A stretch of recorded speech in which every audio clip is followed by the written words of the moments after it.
Yeah. All right, here we go. Marvelous Monday, 11th grade. Hope everybody's doing well. As you can see, it's not just me today. So we got Mr. Ward. What's up, Mr. Ward? Hey everybody. Hey Mr. Glanis. It's been a long time, so I'm happy that we're recording this video, and I just want to say hi. What have you Uh, been up to? yeah, right now I'm in Cambridge. I've been staying with my family and my sister. Um, just sort of splitting time between both, but definitely feeling cramped at this point, as I'm sure everyone is. So out here, everyone's wearing masks, which is good, and yeah, it feels like I want to start opening up, but at the same time, we're trying our best to stay with what the Yeah, city is. Yeah. for sure. So I don't know if you guys all check the school Facebook all the time, but I did include there was a little video snippet. I don't know if it was in this week or if it's going to be in next week, but I did want to shout out folks. In the beginning, I was a little concerned because there were a lot of people who weren't doing assignments.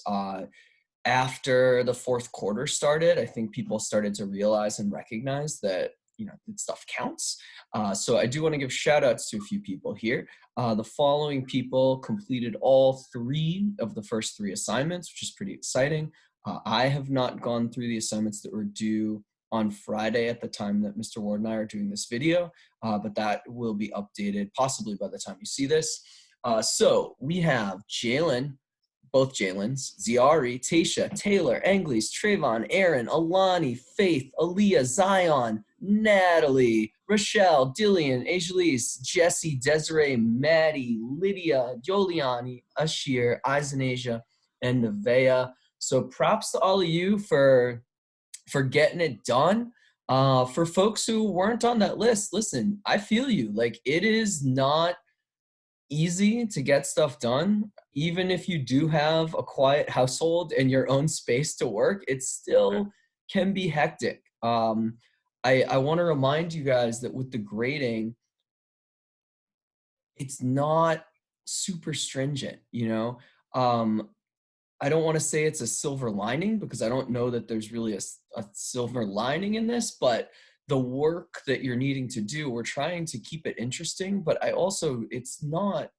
don't think it's as difficult or as much as if we were actually at school. Um, they've advised us to try to have 2 hours-ish of work for you guys each week.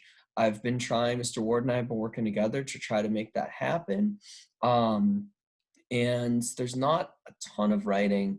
And the benchmark here is 60%. So we have 10 assignments. I'm just going to show you guys this real quick.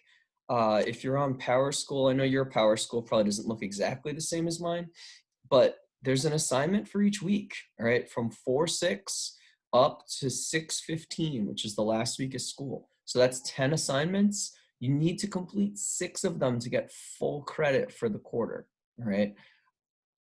There's no penalty for late work. And so even if you missed an assignment in these last few weeks, we'll still look at it. If you email Mr. Ward or you email me, that's easier because we are trying to spot check old assignments to make sure nothing new was uploaded, but we don't get like alerted like ding ding ding, Jalen sent in this assignment that was due 2 weeks ago, you should check. It doesn't do that, so we have to manually be doing that. So if you want to make sure, and some of you have been doing a really good job of this, if you want to make sure that that we're seeing it, just shoot us an email when you upload it or submit it and just say, hey, Mr. Ward, hey, Mr. Glanis, I sent this in from the 6th. So make sure that that gets checked out. So this week's lesson is something a little more contemporary, tying a few things together. So Mr. Ward, if you want to show them and give us Sure. a rundown on what's going on for them this week. Yeah. So I'm gonna share my screen with you all, which has been disabled actually. Yeah. Let's fix that. Okay.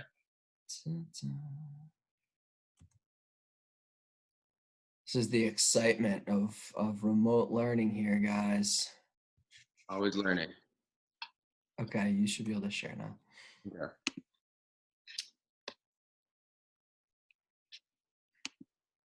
Woohoo. Okay, so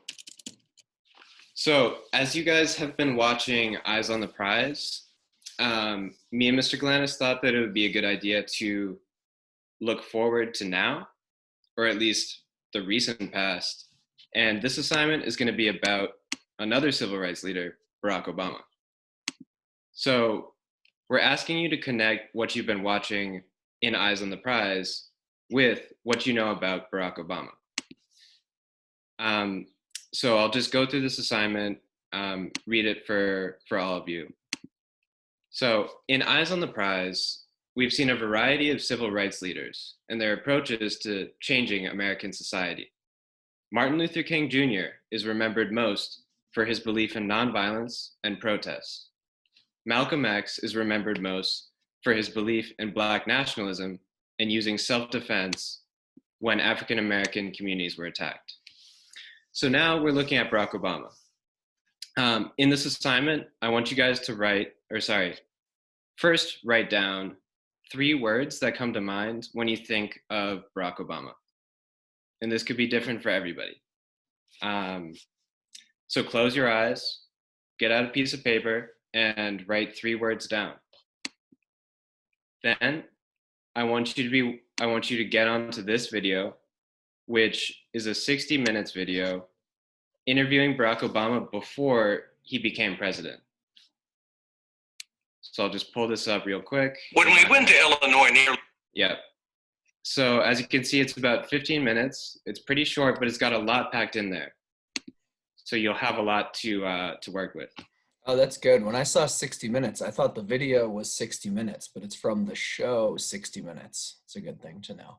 Exactly. I think when you cut out the commercials, it's like a third as long. Cool. So after you watch that video, here are 4 questions. The first one being just type the words that you came up with before watching the video.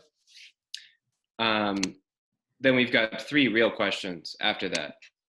So first question is, Barack interacts with interviewers, fans, and other candidates in the video. So what stands out to you about how he communicates with other people? This question is just asking about, how is Barack Obama as a communicator? Second question, the narrator compares Barack Obama to Martin Luther King Jr. So based on what you've seen in Eyes on the Prize, do you agree or disagree with this comparison? Why or why not? This could be a couple sentences. And I think it's fair to say there's not a right or wrong answer to that one. I think there's good arguments in both directions of that being a really good or a really terrible comparison. So commit to one and do your best. Definitely. So last question is, Obama's father was an immigrant from Kenya and his mother a white woman from Kansas. So do you think Barack Obama's ancestry, who his mother and father were, was an obstacle for him to become a civil rights leader? Then I would add to that, why or why not? So I want you to back up with your own opinion, right? Is Barack Obama's mixed race and where his parents are from, does that make him a more credible or less credible civil rights leader in your eyes? Certainly a problem that he's faced. You have anything to say about that, Mr. Klein? I might actually add, so if I know might be a little off from the documentary, but from their own views, like, do you think it was his ancestry was an obstacle or an advantage? Because I think that there are definitely people who would make the argument, and I'm sure you all have heard people make that argument, that it was, that this sort of diverse ancestry was an advantage, if they wanted to make that argument. Yeah, I kind of have to go against the video, but no, I think that's a good point. So an advantage, and that really makes me think about how the civil rights movement is changing over time. So what it takes to be a leader.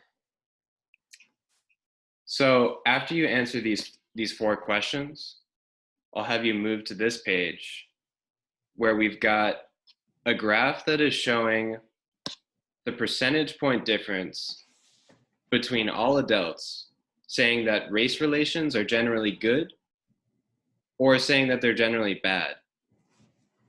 So as you can see, in 1990 and in 1990, we've got a generally bad race relations. And this is according to the Pew Research Center. This graph, what I think it does really well is that it points out specific events that I think most of us have heard about. Maybe not if all of us have heard about the Los Angeles riots, the LA riots. But you can see how those affected general opinion. Yeah. So over time, you can see that race relations have gone from generally bad to generally good. You can see in 2008, when Obama was elected, that there was a huge spike in people that said they were good. But since then, right, this has dipped. And that brings us to a question. So according to the Pew Research Center graph above, many people thought that race relations were generally good after Obama was elected. But closer to the end of his presidency, they were considered generally bad. So my question to you is, after watching Eyes on the Prize, do you think America is still in the civil rights movement? Why or why not? So if you say yes, what has changed about the movement? And I want you to be specific about social media, your idea of who can and can't be a leader, and any other ideas that you have, I want you to include. So Mr. Glanis, do you have anything you want to add? Yeah, I was gonna say, even in the time between when Mr. Ward put this together and today, we're recording this on Saturday. All of the stuff going on with the young man in Georgia, and that video that surfaced. I'm sure a lot of you have seen that. There's been a lot going on with coronavirus and the way that people are treating Asian Americans. There's a lot of like right now stuff that you could pull in to this answer. So feel free to kind of diversify what type of examples you're using to help you answer the question, because I know for me, as somebody who consumes maybe too much media, a lot of this stuff is really heavy on my mind right now, and I could see a lot of that tying in really well to this answer. And I think for me personally, if I were answering this, it would be helpful for me to kind of process what was going on. So I think it's a good question. And I actually do want to add something to this. I've asked you to write 2 to 3 paragraphs in response to this question. But I think just listening to what me and Mr. Glanis have been talking about, I want you to find one example of a modern civil rights leader. Does that are you thinking like post-Obama? Is that how we're going to define that? Yeah, I think, we can think about Obama as recent past, even though he's still a civil rights leader. But yeah, I was thinking if you could find one example and sort of argue their case for being a leader. And I think it's important that it's not just one community that can be a civil rights leader. As you said, Asian Americans during this time face a lot of racism. And in any community, you could highlight this person. And if any of you are interested, you'll notice that we did do 2 different posts today for honors and CP. If any of you guys wanted to peek over at the honors assignment, that could be something that might help you answer this question also, if you're feeling like you want more to read. Okay, so last thing is that I said, if you want to cite your own sources, feel free to. I added a couple sources that, this is the second part of the documentary actually, that you'll be watching above. So this is after he got elected, or right before he's going to be elected actually. And then this is a speech that Obama gave in Selma after the death of Freddie Gray, I believe. Mm-hmm. So I thought that was relevant. These are just YouTube videos. They're pretty short. And I am going to stop sharing my screen. Great. Thanks, Mr. Ward. And for you guys, I know I said this at the top of the video, but I want to remind you guys of this. Let me see if I haven't used the whiteboard before. This is a heck of a time to start. Oh yeah. Can you see that, Mr. Ward? Oh yeah. Looks great. 60%. Okay. That's what you need to get done of the assignments. That's the minimum. Okay. So if you do 5 out of 10 assignments, okay, you are going to get an F. All right. If you do 6 out of 10 assignments, you are going to get full credit. Okay. So it's probably an A+. It's going to be at 100%, whereas this is going to be 52%. All right. Do your assignments, get them done. Mr. Ward and I do not want to see anybody doing poorly this fourth quarter. And we miss you. This is a very strange time. I want to reiterate that if you want to have a question about the assignment, or even if you just want to check in, even if you're like, hey, I'm having a hard time, what do you think about what's going on? Shoot us emails. Like we're around, we're checking our stuff, and we want to be as supportive as we can with you guys. If you need support on the assignments, if you want to use Zoom to check in and walk through your papers, we can set that up during the week. So please reach out. Any last words, Mr. Ward? Yeah, well, I'd like to say anybody can contact me. So from any sections, if they have questions too, I'll be starting to leave feedback on your work. So hopefully in the weeks coming up, we can communicate through that too. But I just hope that you're all safe, and I hope that you're able to enjoy this time, as well as deal with the harsh realities of it. So I miss you guys. All right, guys, stay safe. And again, reach out if you got any questions. So long.